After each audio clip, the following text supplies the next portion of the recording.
Pido la siguiente diapositiva, por favor.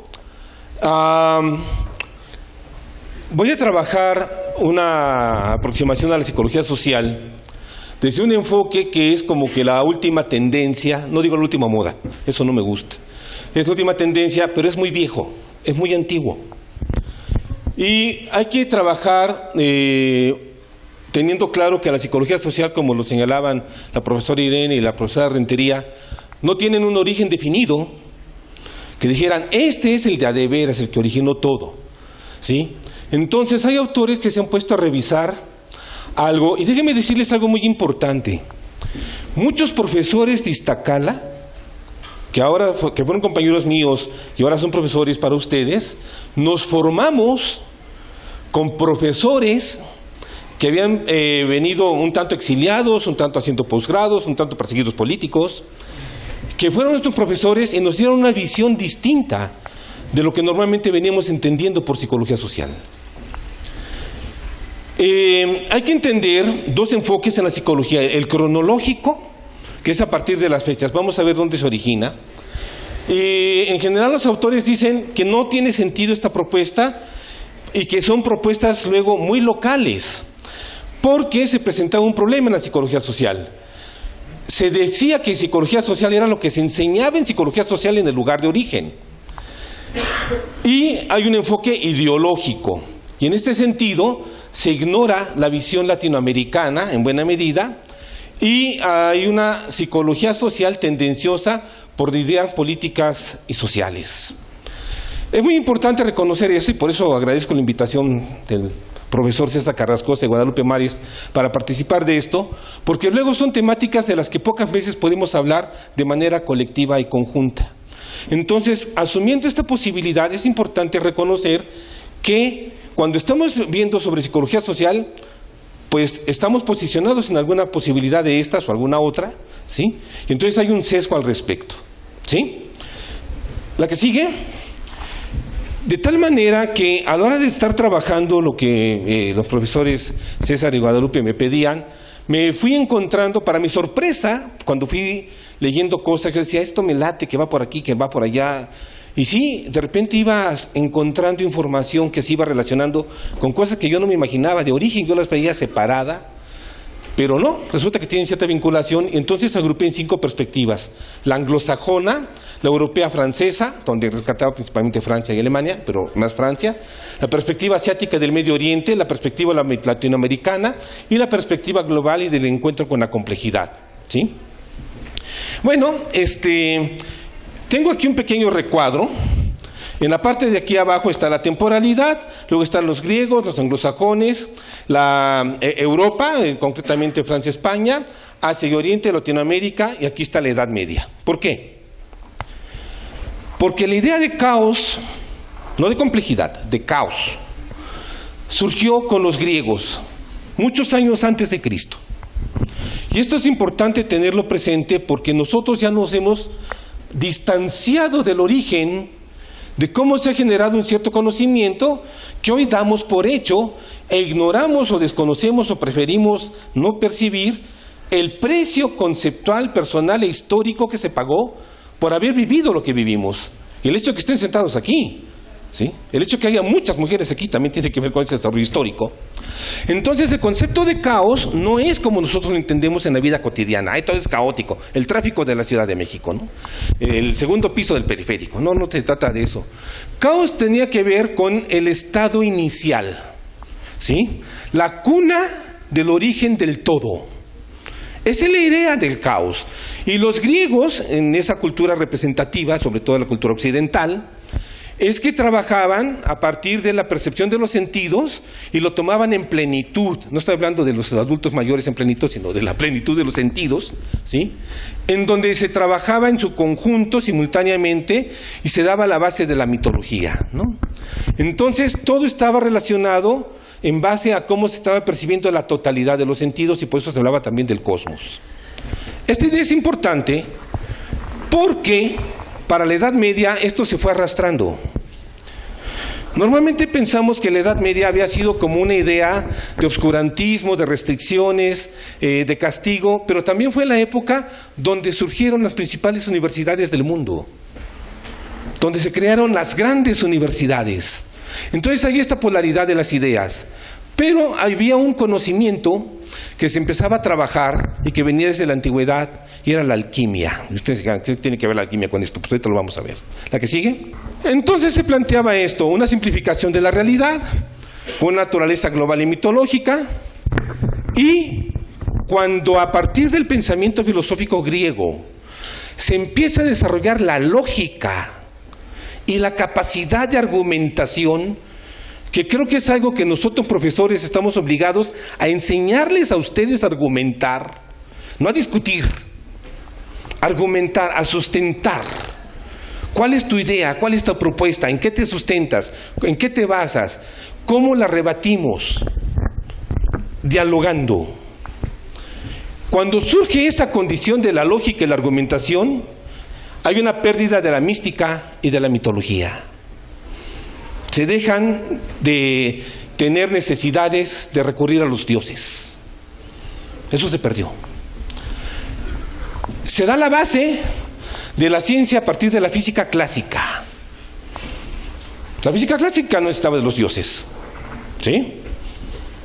Y era todo argumentado. Y de la física clásica, el desarrollo de la metodología, salieron todo esto que hoy llamamos las definiciones operacionales, que tienen implicaciones muy importantes para el conocimiento que nosotros trabajamos.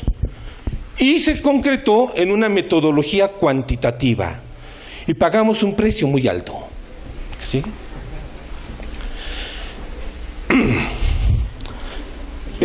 Aparece Freud, y la presencia de Freud, ya lo señalaba la profesora Irene, empieza a trabajar el concepto de sujeto, y en el enfoque de causa y complejidad también se trabaja un concepto de sujeto, pero diferente. No me voy a meter a definir esta parte, pero es importante centrarlo, porque esta presencia de alguna manera permea todo lo demás, pero también tiene sus restricciones, como todos los enfoques teóricos. Y ya hay algo que señalaba la doctora, la maestra Rentería, eran aquellos psicólogos con enfoque conductual que hicieron estudios muy importantes, y les recomiendo un libro que se llama El efecto Lucifer. Es un tabique enorme, pero precioso el libro. Se los recomiendo en serio que lo lean, porque no es un libro que nos empieza a hacer entender unas condiciones de violencia que hoy hemos vivido y las condiciones de guerra que luego de las que no nos enteramos, pero que nos afectan. Y entonces en estas épocas, del 50 al 70, se realizan una serie de estudios que permearon mucho lo que se estaba entendiendo por psicología social. Y era una psicología social de base experimental. Se empezaban a consolidar las estrategias metodológicas, los elementos conceptuales, las posturas teóricas, para explicar una serie de problemáticas. Y déjenme decirles un detalle, lo voy a confesar aquí.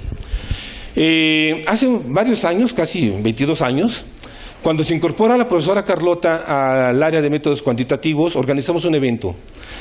Y hablamos con algunos compañeros y les dije, oigan, vamos a hacer un evento académico, y se nos ocurrió revisar estos estudios, e hicimos algo con los estudiantes, una semana de actividades culturales.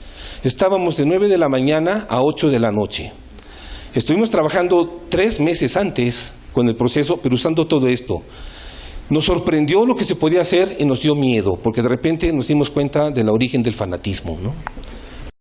Junto con este enfoque, empieza a aparecer en Europa estudios que ya se venían arrastrando de tiempo atrás, que tenían que ver con Jung, Moscovici, Morán y Castoriadis. Y aparece un personaje, Pauli.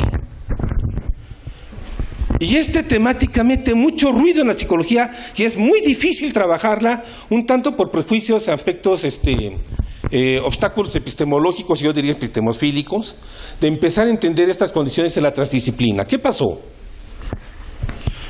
Jung y algunos otros personajes retomaron el concepto de caos de los griegos y retomaron la idea de la Edad Media, de lo que estaba trabajando ahí. Y se dio cuenta que muchos de los grandes movimientos y creencias, la alquimia, la astrología y demás, eran una forma de proyección cultural de la sociedad de la época. y de la carga emocional y afectiva que estaba depositado en esto y cómo marcaba condiciones de vida. Jung estaba trabajando su concepto de inconsciente colectivo, pero Pauli ganó el premio Nobel de Física. Tenía un problema, bueno, dos. Uno, resolver la estructura de la materia del universo, y uno, arreglar las broncas de conflicto con su esposa. No, en serio, así es. Y entonces, Pauli solicita ayuda terapéutica, lo mandan con Jung, y Jung empieza a hacer algo que me parece que se ha descuidado mucho en investigación cualitativa. Hace una recolección de 1000 sueños de Pauli, 1000 sueños. En ese momento no se sabía que era Pauli. Pauli fue ganador del premio Nobel a propuesta de Albert Einstein. ¿Sí? Entonces recolectó 1000 sueños de Pauli. De esos 1000 sueños retomó 450 y tantos y los empezó a revisar, y se da cuenta cómo hay un proceso de evolución psíquica simbólica que coincide también con la transformación de las teorías que había acerca de la física cuántica. Fíjense lo que estoy diciendo, no me voy a detener a explicar más esto porque es bastante elaborado pero muy interesante. Porque empieza el concepto de caos a tomar otro sentido. Por su parte, Moscovici retoma mucha de la información que se había hecho sobre psicología social y empieza a escribir los libros clave de la psicología social que se habían trabajado en Europa, y empieza a hacer como una serie de antologías. Pero Moscovici afirmaba que la psicología social era la más experimental de las ciencias sociales de la época, porque todos los trabajos que él hacía referencia habían partido de una visión experimental, pero él buscaba que esto se trascendiera, que esa metodología avanzara y que no quedara restringida a condiciones experimentales nada más, que se aplicaran en la vida cotidiana. Y aparecen Morán y Castoriadis.